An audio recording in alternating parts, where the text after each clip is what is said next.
হা হা হা, তোকে আমার হাত থেকে আজকে কেউ রক্ষা করতে পারবে না।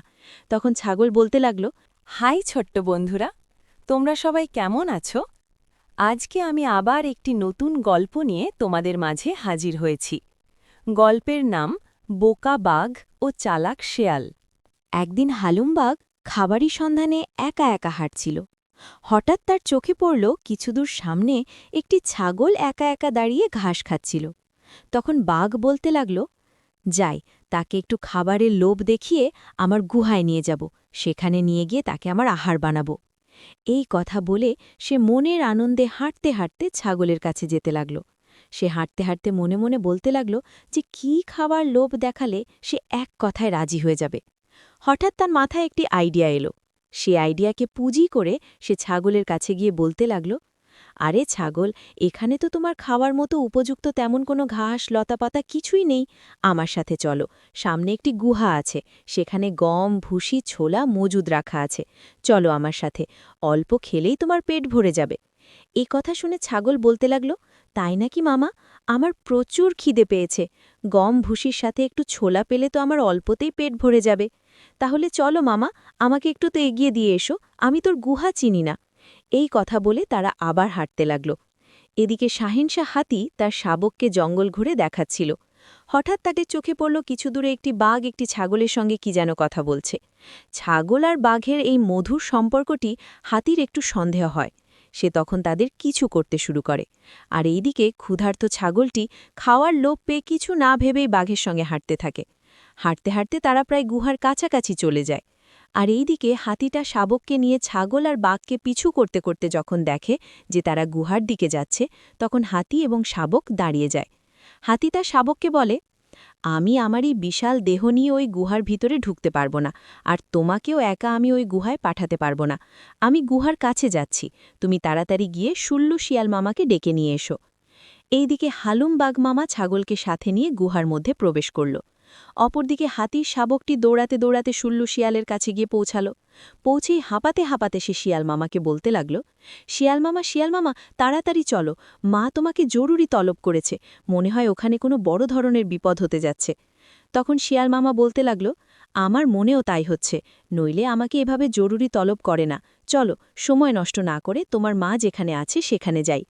এ কথা বলে তারা দুজনে আবার দৌড়াতে লাগল। দৌড়াতে দৌড়াতে শিয়াল মামা গুহার নিকট গিয়ে শাহেনশাহ হাতিকে বলতে লাগল, কি এমন বিপদ হয়েছে গো যে আমাকে এভাবে জরুরি তলব করলে? তখন হাতি শুল্লু শিয়ালকে বলল, আমাদের এই জঙ্গলে যে বৃদ্ধ ছাগলটি ছিল তাকে হালুম বাঘ কি যেন ভুজং বুঝিয়ে এই গুহার ভিতরে নিয়ে গেল। নিশ্চয়ই তার বড় কোনো বিপদ সামনে অপেক্ষা করছে, তুমি তাড়াতাড়ি ভিতরে গিয়ে তাকে রক্ষা করো। তখন শুল্লু শিয়াল বলল, ঠিক আছে, আমি ভিতরে গিয়ে ব্যাপারটা দেখছি। এদিকে হালুম বাঘ ছাগলকে বলতে লাগল, হা হা হা হা, তুই কি বোকারে ছাগল, আমি তোকে খাবারের লোভ দেখালাম আর তুই অমনি আমার সঙ্গে আমার আহার হওয়ার জন্য আমার ডেরায় চলে আসলি। হা হা হা হা হা, তোকে আমার হাত থেকে আজকে কেউ রক্ষা করতে পারবে না।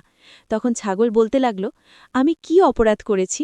আমি তো একটি বৃদ্ধ ছাগল, আমাকে খেস না। আমার বাসায় দুটো বাচ্চা আছে, আমি ছাড়া তারা বাঁচবে না, এখনও তারা আমার দুধ পান করে, দয়া করে আমায় খেস না। আর ঠিক তখনই শুল্লু শিয়াল সেখানে উপস্থিত হয়। উপস্থিত হয়ে শুল্লু শিয়াল বলতে লাগল, আরে হালুমবাগ মামা, তুমি এই বৃদ্ধ ছাগলটাকে নিয়ে এসেছ খাওয়ার জন্য? বেশ করেছ, তবে তাকে খাওয়ার আগে আমার একটা আবদার আছে। শুনেছি তার নাকি দুটো ছোট বাচ্চা আছে, তুমি তো আর বাচ্চা ছাগল খেতে চাও না, দয়া করে আমার একটু খাওয়ার ব্যবস্থাটা করে দিলে আমারও একটু উপকার হতো। এই বৃদ্ধ ছাগলটাকে আমার সঙ্গে 10টি মিনিটের জন্য যেতে দাও, কথা দিচ্ছি তার বাসাটা দেখে নেওয়ার পর আবার তাকে এনে আমি এই গুহায় রেখে যাব। এটা আমারও খাওয়া হলো, আপনারও খাওয়া হলো, দুজনেই খুশি থাকব। আচ্ছা শিয়াল মামা, যেহেতু তুমি এই জঙ্গলের সবচেয়ে বুদ্ধিমান প্রাণী, মাঝে মাঝে তোমার কাছ থেকে আমাকেও একটু বুদ্ধি নিয়ে আসতে হয় শিকার ধরার জন্য, সেহেতু তোমারও একটু উপকার আমার করতেই হয়। যাও, সাথে নিয়ে যাও, ওর বাসাটা দেখার পর আবার ওকে আমার এই গুহায় রেখে যেও, কেমন? এই কথা শোনার সাথে সাথে শুল্লু শিয়াল আর কোনো কথা না বলি ছাগলকে সাথে নিয়ে গুহা থেকে বের হতে লাগল। কারণ বেশি কথা বলতে গেলে আবার যদি কোনো ঝামেলা হয়, তাহলে এবারের মতো এই বৃদ্ধ ছাগলটাকে আর বাঁচানো সম্ভব হবে না। এই কথা মনে মনে বলতে বলতে তারা দুজন গুহা থেকে বের হয়ে আসতে লাগল। গুহা থেকে বের হতেই তারা সামনে দেখতে পেল শাহেনশাহ হাতি এবং তার শাবক সেখানে তাদের জন্য অপেক্ষা করছে। তারা দুজন বের হয়ে এসে শুল্লু শিয়াল শাহেনশাহ হাতিকে বলতে লাগল, চলো দ্রুত এখান থেকে আমাদের বেরিয়ে যেতে হবে, নইলে যে কোনো সময় আবার কোনো বিপদ হতে পারে। হালুমকে বোকা বানিয়ে এবারের মতো ছাগলটাকে বাঁচিয়ে নিয়ে এসেছি। এই বলে তারা দ্রুত গুহার এলাকা ত্যাগ করতে লাগল। গুহার এলাকা ছেড়ে বেশ কিছু দূর যাওয়ার পর তারা হাঁটতে হাঁটতে সকলে প্রতিজ্ঞা করল, আর কোনো দিন কেউ কোনো লোভ দেখালে সেই লোভে কখনো পা দেব না। শিক্ষা: অতি লোভ জিনিসটাই সবসময় খারাপ, হোক সেটা গল্পে কিংবা বাস্তব জীবনে। সমাপ্ত। প্রিয় বন্ধুরা, আমাদের আজকের গল্পটা তোমাদের কেমন লাগলো? ভালো লাগলে অবশ্যই একটি লাইক, একটি কমেন্ট এবং আমাদের চ্যানেলটি সাবস্ক্রাইব করে পাশে থাকবেন। আর এই ভিডিওতে যারা কমেন্ট করবেন তাদের নাম দিয়ে পরের ভিডিওটি তৈরি করা হবে ইনশাআল্লাহ।